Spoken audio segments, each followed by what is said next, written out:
Hello, कैसे हो मेरे प्यारे बच्चों। खुश होगे और मस्त होगे, सही बात ना। और बोर्ड एग्जाम की तैयारी अपनी विधिवत तरीके से कर रहे होगे। तो आज हम लोग बेटा अपने इस प्यारे से यूट्यूब चैनल उमेश गुरुकुल पर क्लास 10th के साइंस प्री बोर्ड का पेपर सॉल्व करेंगे। यानी आज हम लोग 824 बीएपी सॉल्व करेंगे। समझ में बात आई। और इस पूरे पेपर में हम सारे ऑब्जेक्टिव का विधिवत तरीके से सॉल्यूशन देंगे। उसके बाद जो भी पेपर में और सारी चीजें हैं बिल्कुल सॉल्व करके बताएंगे। तो एकदम स्किप करने का प्रयास न करना। अगर तुम 70 में 70 नंबर चाह रहे होगे तो इस पेपर को खूब बढ़िया तरीके से तैयार करके जाना। बात समझ में आई। देखो हमारे यहाँ ये पेपर हो चुका है और उम्मीद है कि जहां भी तुम पढ़ रहे होगे किसी के यहाँ हुआ होगा और किसी के यहाँ नहीं हुआ होगा। तो जिन लोगों का पेपर नहीं हुआ होगा पढ़ करके जाओगे और 100% है तुम अच्छे मार्क लेकर के आओगे। तो चलो बिना देर करते हुए हम इस क्वेश्चन पर चलते हैं। ध्यान दो। देखो क्वेश्चन नंबर 1 पर आ जाओ कि किसी दर्पण से आप चाहे कितनी दूरी पर खड़े हो। किसी मिरर से आप चाहे जितनी चाहे फार पॉइंट पर हो चाहे नियर पॉइंट पर हो, चाहे जितनी दूरी पर खड़े हैं, बट उसकी जो इमेज है बेटा ना हमेशा रियल फील हो रही है। क्या बन रही? रियल प्रतीत हो रही, सीधी बन रही। और यानी सदैव सीधा। सीधा मीन्स हो गया क्या? इरेक्ट बन रही है। तो ऐसा दर्पण कैसा होगा? यानी कोई एक ऐसा मिरर है, कोई एक ऐसा दर्पण है जिसमें प्रतिबिंब तुम्हारा क्या हो रहा है? सीधा बन रहा है। तो बेटा ये दो कंडीशन की मिरर होते हैं। एक तुम्हारा होता है समतल और दूसरा क्या होता है? उत्तल। तो देखो यहां अकेला उत्तल है नहीं, केवल उत्तल है नहीं, केवल समतल है नहीं। जहां समतल में भी बनता है उत्तल में, तो देखो क्या कहीं दोनों एक साथ है? हाँ डी में, तो इसी को लल्लू क्या लगा दो? टिक लगा दो। समझ में बात आई। बहुत ही तेजी में क्वेश्चन को सॉल्व करते जाओ और समय ना बर्बाद करो। और अगर अभी तक चैनल को सब्सक्राइब ना किए हो तो मेरे प्यारे भैया कर दो, इससे हम लोगों का उत्साह बढ़ता है। बात समझ में आई। तो चलो यहाँ आ जाए। क्या अगला क्वेश्चन है कि मानव नेत्र में अभिनेत्र लेंस की फोकल लेंथ को समायोजित करने की, जैसे ना हमारी ह्यूमन आईज में कोई दूर की वस्तु या कोई बड़ी वस्तु है उसको भी हम स्पष्ट रूप से देख लेते हैं, कोई छोटी वस्तु है उसको भी हम लोग बढ़िया तरीके से देख लेते हैं। आखिर ये होता क्यों है? किस प्रोसेस के थ्रू ये होता है? तो इसका मतलब होता है एकोमोडेशन है। ये फोकस लेंथ को समायोजित करने की जो कैपेसिटी होती है उसे कहते हैं एकोमोडेशन। यानी क्या? उसे कहते हैं समंजन क्षमता। हिंदी में उसे क्या कहते हैं? समंजन क्षमता। बेटा इसके बाद हम लोग क्वेश्चन नंबर अपना 3 देख ले। क्वेश्चन नंबर 3 में कह रहा है कि जो रेजिस्टेंस है, प्रतिरोध है किसी तार की, वो 5 यानी कि टुकड़े को 5 बराबर भागों में बांटा गया है। 5 बराबर, कोई R मीटर का तार है उसको 5 बराबर भागों में बांटा गया है। तो इन टुकड़ों को उसके बाद क्या कह रहा है? पैरेलल कॉम्बिनेशन दे रहा है। तो समायोजित करने के बाद उनका जो तुल्य प्रतिरोध आ रहा है उसका रेशियो निकालिए। तो एकदम प्यारे से क्वेश्चन को बढ़िया तरीके से लगाओ। देखो बेटा जो पहले तार था तुम्हारा वो क्या था? वो मान लेते हैं कि R मीटर था, लेकिन अब मैंने उसके 5 टुकड़े कर दिए तो प्रत्येक का भाग R/5 हो गया। लेकिन जो इसका कॉम्बिनेशन लल्लू किया वो कॉम्बिनेशन हो गया R1 का मान भी R/5 सब का मान, तो इसका मतलब 1/R डैश बराबर यहां हो जाएगा 1 और यहां R/5। फिर यहां इसी तरीके से 5 टी था, एक अगला R/5, फिर इसी तरीके से अगला R/5, फिर इसी तरीके से अगला 1/R/5, फिर इसी तरीके से अगला 1/R/5। कोई दिक्कत? फिर मैं इसको यहां भी लगा देता हूं, थोड़ा सा आगे इसको मिटा दे रहा हूं, देखते जाना। देखो सब में ये 5 ऊपर चला जाएगा, सब में 5 ऊपर चला जाएगा, यानी 5 जगह क्या हो जाएगा बेटा? पांचों जगह पर क्या हो जाएगा? यानी 5/R प्लस 5/R प्लस क्या? 5/R और प्लस 5/R और प्लस 5/R हो जाएगा। अगर इन तुम पांचों को जोड़ो, क्यों? क्योंकि तीनों में सब में हर समान है, तो यहां हो जाएगा क्या? यहां मेरा पूरा आ जाएगा 5 5 10 5 15 5 20 5 25, यानी ये बेटा कितना हो जाएगा? 25/R। और अब इसका मल्टीप्लाई यहां कर दो तो ये हो जाएगा R/R डैश बराबर यहां केवल बचेगा 25, और यही मेरा आंसर पूछ रहा है। कह रहा है R/R डैश का मान क्या होगा? तो R/R डैश का मान ये 25 आएगा। डी वाला ऑप्शन अपना क्या कर देना? सही कर देना। समझ में बात आई। और अब बिना समय गंवाए इस क्वेश्चन नंबर 4 पर चले आओ कि किसी विद्युत बल्ब का अनुमात यानी अनुमतांक जो है इसको रेट कहते हैं। यानी किसी विद्युत बल्ब की, इलेक्ट्रिक बल्ब की जो रेट है वो इतनी है। देखो बेटा इसे हम लोग मान ले जो वोल्ट है V1 और इसे मान ले क्या? P1। तो मैं इसको देखो यहां लगा दे रहा हूं, इतना पार्ट इसका मिटा दे रहा हूं, पहले का स्क्रीनशॉट ले लो। यहां देखो इतना मिटा दे रहा हूं। देखो इसमें जो पहली चीज है, वो जो पहली चीज है P1, वो दिया गया है कितना, वो दिया गया है कितना, P1 इसका जो दिया गया है वो 100 वाट है। कितना है? 100 वाट। और जो इसका V1 है लल्लू, वो दिया है 220।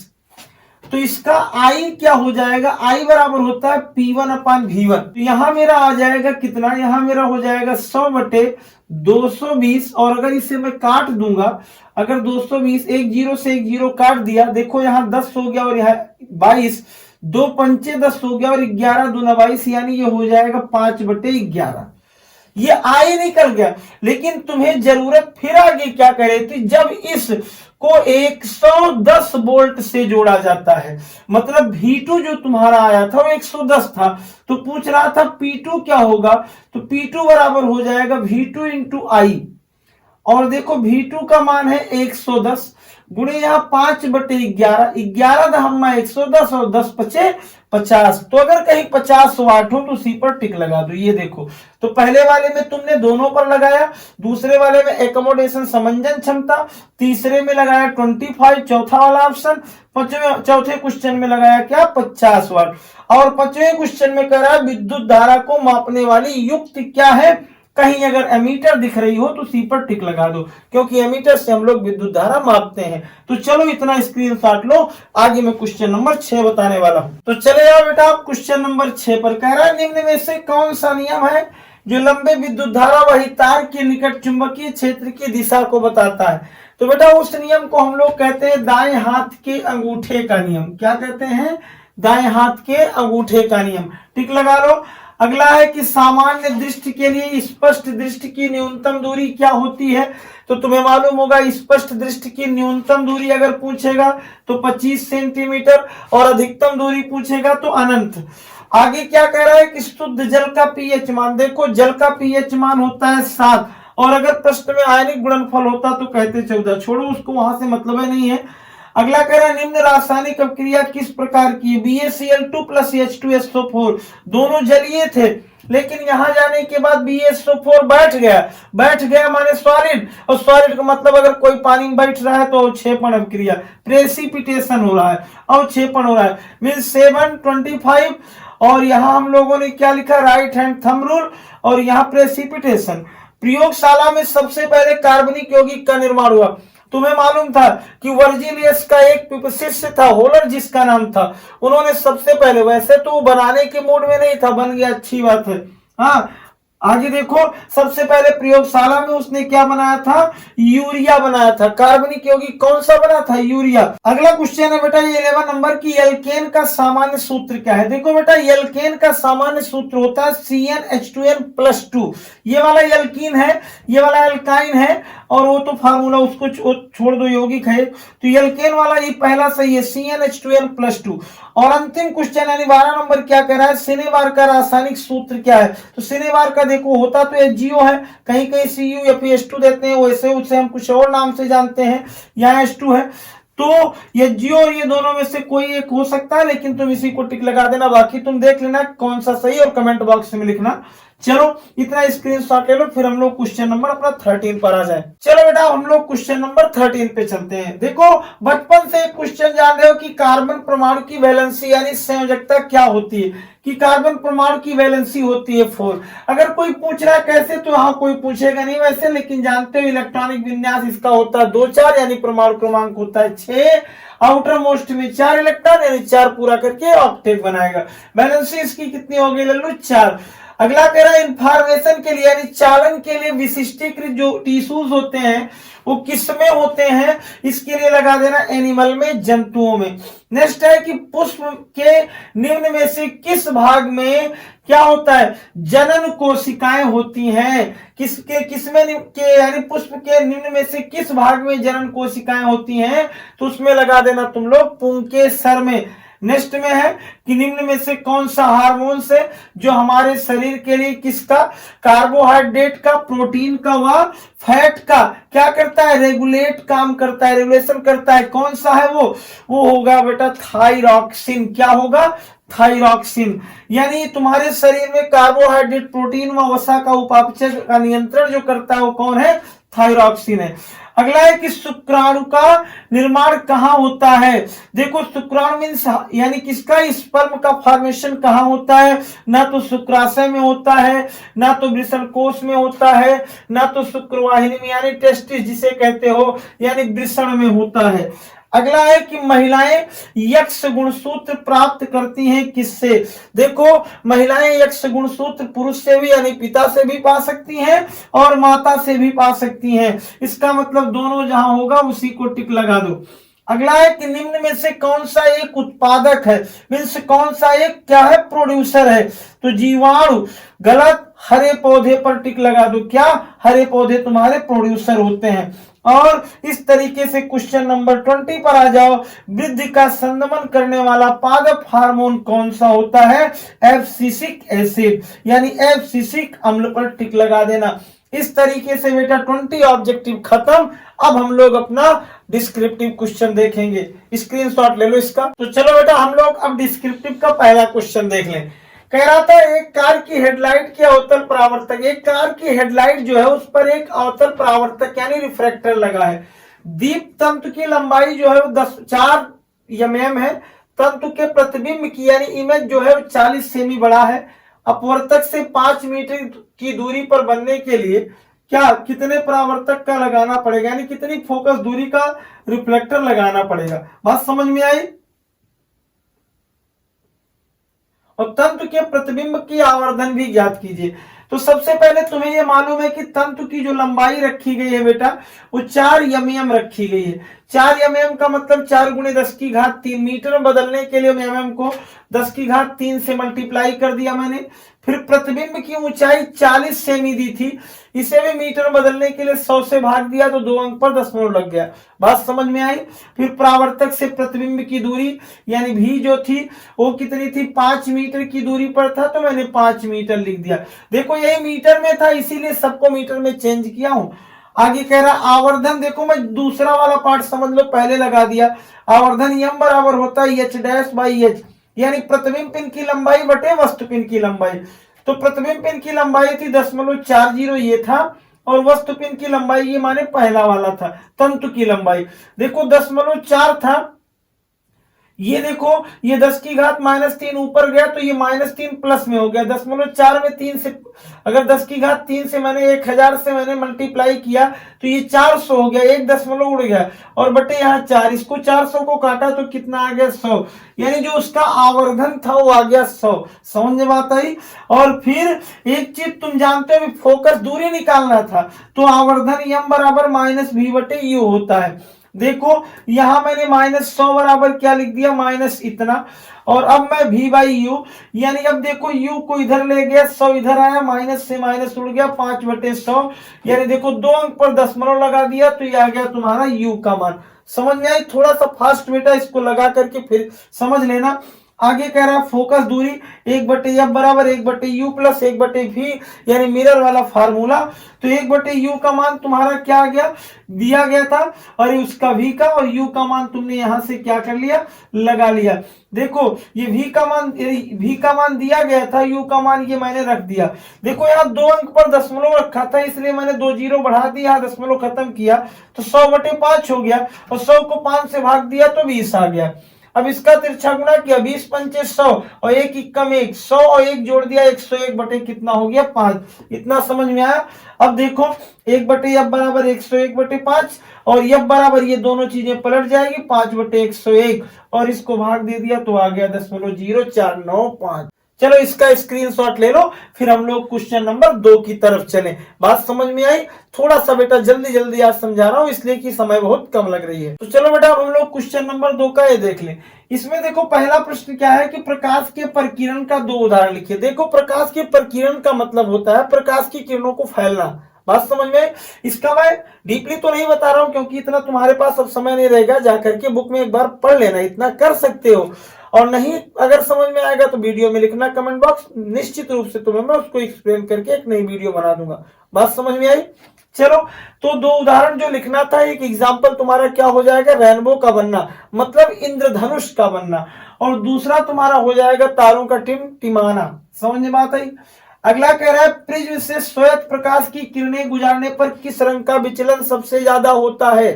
प्रिज्म में जब प्रकाश की किरणें गुजरती हैं, श्वेत प्रकाश की किरणें, तो 7 रंगों में बट जाती हैं। ये तो मालूम होगा ना, प्रकाश की किरणों का 7 रंगों में बटना, वर्ण विक्षेपण, लेकिन वो नहीं लिखना है। तो उसमें पूछ रहा है किस रंग का विचलन सबसे ज्यादा होता है, तो लिख देना कि सर वायलेट यानी बैगनी का विचलन सबसे ज्यादा होता है। बात समझ में आई? दोनों थोड़ा सा विधिवत में बड़े में लिख देना। अगला है कि समान लंबाई के एक ही पदार्थ के 2 तारों की त्रिज्याओं का अनुपात। देखो R1 बटे R2 जो दिया है वो 2.3 दिया है, और जो पहला प्रतिरोध R1 है वो 4.5 ओम है। समझ में बात आई? तो तार का प्रतिरोध कितना होगा, यानी R2 निकालना है। देखो यदि तार की लंबाई को L मान ले और प्रतिरोध यानी काट का क्षेत्रफल A मान ले, तो एक फार्मूला होता है R बराबर रो इंटू एल बाई ए। जहां बेटा ये जो रो होता है वो विशिष्ट प्रतिरोध है, उसको छोड़ दो, तुम्हें उससे कोई मतलब यहां नहीं है। R प्रोपोर्शनल होता है क्या, R प्रोपोर्शनल, देखो तार की लंबाई क्या कह रहा है, समान है, तो दोनों में अगर L समान होगी तो मैंने इसे L को ना लेकर के यहां मैंने 1 लिख दिया। R1 बटे में R2 लिखा, तो ये देखो R1 का मतलब यहाँ 1 बटे A1 1 बटे A2 होता, तो A2 ऊपर हो जाता है, इसीलिए डायरेक्टली लिख दिया A2 बटे A1। ये फार्मूला होता है R1 बटे R2 बराबर A2 बटे A1। जहां A2 जो तुम्हारा है वो क्या है, उसके तार का क्षेत्रफल यानी जो काट है उसका क्षेत्रफल यानी पाई R2 स्क्वायर, और जो A1 है वो पाई R1 स्क्वायर। दिमाग लगाओ दोनों को, पाई से पाई में काट दूंगा, इसे मैं लिख सकता हूं R2 बटे R1 का होल स्क्वायर। लेकिन रुके रहो, यहाँ R1 बराबर कितना दिया था 4.5, और R1 बटे R2 कितना दिया था 2/3। छोड़ दो, एक काम करो, R2 यहां लेके चले और ये यहां चला आएगा, तो R2 बराबर हो जाएगा R1 इंटू ये कटने के बाद R1 बटे R2 का होल स्क्वायर। तो R2 बराबर R1 का मान कितना था 4.5 गुणे R1 का ये R1 प्रतिरोध वाला, और ये रेडियस पहली 2 और दूसरी 3, तो 2 दूना 4 3 त्रिका 9, और 45 का 4 से गुणा कर दिया 180, लेकिन एक अंक पर 10 तो 18 हो गया बटे 9, और 9 एकम 9 9 दूनी 18, यानी R2 बराबर आ गया लल्लू 2 ओम। कितना आ गया 2 ओम। इन सारे क्वेश्चनों का स्क्रीनशॉट ले लो, एक बार फिर से इसको विधिवत पढ़ लेना, समझ में आता है, क्योंकि 70 में 70 इतनी आसानी से नहीं मिलते, कुछ ना कुछ तो करना ही पड़ता है। तो अब हम लोग बेटा क्वेश्चन नंबर 4 यानी फिजिक्स का लास्ट वाला समझ लो। देखो इसको यहां से देखने के बाद समझ लो क्वेश्चन तुम्हें मिल जा रहे हैं, लेकिन जाकर के तुरंत पढ़ना। बात समझ में आई? तो पहला क्वेश्चन कह रहा है धारावाही परिनालिका के कारण उत्पन्न चुंबकीय क्षेत्र रेखाओं का चित्र। देखो ये धारावाही परिनालिका है और इसके कारण जो चुंबकीय क्षेत्र की दिशा ऐसे ऐसे बनेगी, इसको जाकर के बुक से एक बार विधिवत पढ़ लेना। अगला कह रहा है फ्लेमिंग के बाएं हाथ का नियम, वही कि यदि हम अपने बाएं हाथ को इस प्रकार फैलाएं कि ये दिशाएं ये दोनों क्वेश्चन जाकर के रख लेना। समझ में बात आया? समझ में बात आई? तो आ जाओ प्यारे से अपने सब्जेक्ट यानी केमिस्ट्री पर।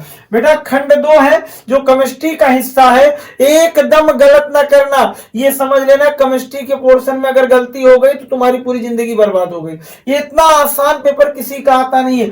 जैसे देखो पहले में कह रहा C3H7CHO, अगर किसी के अंत में CHO लगा मतलब अल लगा, मीन्स वो एल्डिहाइड ग्रुप है, और 3C पहले से 1C फिर, तो 4C का मतलब ब्यूटेन, और देखो और CHO का मतलब अल, तो इसका नाम हो जाएगा ब्यूटेनल। क्या हो जाएगा? ब्यूटेनल। बहुत सारे लोग 1 ब्यूटेनल भी लिख सकते हैं, कोई दिक्कत नहीं। इसमें देखो 1C 2C 3C और C के साथ डबल बॉन्ड O वाला यानी CO लगा है, CO मतलब ओन, तो 3C का मतलब प्रोपेनोन, CO का मतलब कीटोन है, तो 3C का मतलब प्रोपेन और CO लगा तो ओन, यानी इसका मतलब हो जाएगा प्रोपेनोन हो जाएगा। क्या हो जाएगा? प्रोपेनोन। अगला है 1 2 3 4 5 6 और अंतिम में लगा OH, OH का मतलब ऑल, एल्कोहल है, तो देखो 3C 3 3 6C, 6C का मतलब हेक्सेन और एक पर लगा ऑल, यानी इसका नाम हो जाएगा 1 हेक्सेनॉल। क्या हो जाएगा? 1 हेक्सेनॉल। इस पर आ जाओ 1 2 3 4, देखो 2 और 3 पर आयन है, तो इसका मतलब, और पूरा क्या है 4C मीन्स ब्यूट, तो इसका मतलब हो जाएगा 2,3 ब्यूटाइन, 2,3 क्या ब्यूटाइन। इस तरीके से इसका स्क्रीनशॉट ले लो। फिर हम लोग क्वेश्चन नंबर 6 और 7 देखें। तो चलो बेटा हम लोग क्वेश्चन नंबर अपने 6 पर आ जाएं। देखो बहुत प्यारा सा क्वेश्चन है कि निम्नलिखित रासायनिक में अभिक्रिया में या समीकरण में आक्सीकारक तथा अपचायक पदार्थ का कारण देते हुए स्पष्ट किया लिखिए। देखो बेटा सबसे पहले छोटे बच्चों भी क्या हो, हम लोग यहाँ केवल इतना जाने कि ऑक्सीडेशन यानी रिडक्शन और ऑक्सीडाइजिंग एजेंट कैसे फाइंड करते हैं, यानी ऑक्सीकारक और अपचायक कैसे निकालते हैं। ध्यान से सुनना, मैंने कहा कि कॉपर पर डबल प्लस चार्ज लगा था, जितना प्लस चार्ज लगा उतनी उसकी ऑक्सीडेशन नंबर होती है, ऑक्सीकरण संख्या। तो यहाँ इसकी ऑक्सीकरण संख्या +2 है। जिंक मुक्त अवस्था में है बेटा लल्लू मेरे, तो इसकी ऑक्सीकरण संख्या 0। यहाँ कॉपर की हो गई 0 और जिंक की हो गई +2। अब अगली चीज, जिनकी ऑक्सीकरण संख्या बढ़ती है उन्हें उनका होता है ऑक्सीकरण। तो जिंक की ऑक्सीकरण संख्या बढ़ी तो इनका हुआ ऑक्सीकरण, किसका ऑक्सीकरण हुआ जिंक का। और कॉपर की ऑक्सीकरण संख्या घटी तो इनका हुआ अपचयन। इतना तो समझ में आया। तो जिनका ऑक्सीकरण होता है उन्हें कहते हैं अपचायक, यानी जिंक तुम्हारा क्या हो गया अपचायक, और जिनका अपचयन होता है उन्हें कहते हैं ऑक्सीकारक। इसका मतलब ये तुम्हारा क्या हो गया ऑक्सीकारक। तो Cu ऑक्सीकारक, Zn क्या हो गया अपचायक। अगला संक्षारक किसे कहते हैं, तुम लोग पढ़े होगे, पहला ही चैप्टर है कि धातुएं वायुमंडल में उपस्थित नमी व ऑक्सीजन के साथ क्रिया करके धीरे धीरे नष्ट हो जाती हैं। धातुओं की इसी नष्ट होने की प्रक्रिया को संक्षरण कहते हैं। समझे बात आई। निम्न अभिक्रिया को तुम लोग अब संतुलित करके लिखो। देखो देखो मरकरी, ये जो तुम्हारा लिखा है मरकरी ऑक्साइड, बेटा इस मरकरी ऑक्साइड को तुम लोग फार्मूले में लिख दो क्या HgO, यहां लगा दो 2। और देखो थोड़ा सा जब मैं इसे गर्म किया तो ये दोनों अलग अलग भागों में टूट गए और एक भाग बना इसका बेटा 2Hg और एक भाग बन गया O2। इसे कंप्लीट कर लो, यानी मरकरी और यहां क्या हो जाएगा ऑक्सीजन। समझ में बात आई। ये देखो पूरा कर लो। अगला क्या है आयरन ऑक्साइड। देखो आयरन 3 का मतलब होता है कि आयरन की यहां वैलेंसी 3 है। अगर आयरन की वैलेंसी 3 तो फार्मूला बनेगा Fe2O3 और प्लस एल्यूमिनियम तुम्हारा है। एल्यूमिनियम का मतलब क्या हो गया Al, यहां लगा दो इसे 2। अब देखो इसके बाद बनता क्या है, ये बनेगा बेटा यहां Al का हो जाएगा 2 और O3 जो यहां है, और बाहर क्या निकला केवल यही 2 Fe। यानी अगर हिंदी में लिखना होगा तो यहां लिख देना एलुमिना, क्या लिख देना एलुमिना, और प्लस क्या हो जाएगा आयरन, क्या हो जाएगा आयरन। जिंक कार्बोनेट का मतलब क्या हो गया ZnCO3, और यहां देखो जिंक ऑक्साइड, इसका मतलब ZnO हो गया। यहां बेटा बचा क्या CO2, तो इसका मतलब कार्बन डाइऑक्साइड, यहां लिख दो CO2। समझे बात आई। कॉपर सल्फेट का मतलब क्या हो गया Cu2S हो गया, और प्लस क्यूप्रस ऑक्साइड का मतलब थोड़ी सी बढ़ा दो Cu2O लिख दो। यहां बेटा जब इन दोनों को मैंने इकट्ठा किया यहां इनसे बनेगा क्या 6Cu बना दो और प्लस SO2 बना दो। ये देखो इस तरीके से तुम्हारे सारे खत्म। अब हम लोग इसको जो निम्नलिखित पर संक्षिप्त टिप्पणी है साबुनीकरण, मतलब साबुन बनाने का यानी क्या प्रोसेस, सॉफ्टनिफिकेशन है, हाइड्रोजनीकरण है, हाइड्रोजिनेशन है, और यहाँ प्रतिस्थापन है, एलिमिनेशन है। इसको चाहे करना चाहे ऊपर वाला करना तो ऊपर वाला मैंने बता दिया, नहीं तो इसको रट करके जाना लिख देना। समझ बात आ गई। अब इसके बाद अगर बायोलॉजी वाला तुम्हें समझना होगा या जानना होगा तो तुम कमेंट बॉक्स में लिखना, नेक्स्ट वीडियो तुम्हारी बायोलॉजी की बन जाएगी। बात समझ में आई बेटा। और अगर अभी तक चैनल को लल्लू सब्सक्राइब ना किया मेरे भैया तो लाइक सब्सक्राइब कर दो। और इसी तरीके से बोर्ड एग्जाम तक प्रत्येक दिन बोर्ड से रिलेटेड कोई ना कोई, चाहे मॉडल पेपर होगा चाहे वन शॉट वीडियो, तुम लोगों को मिलते रहेंगे।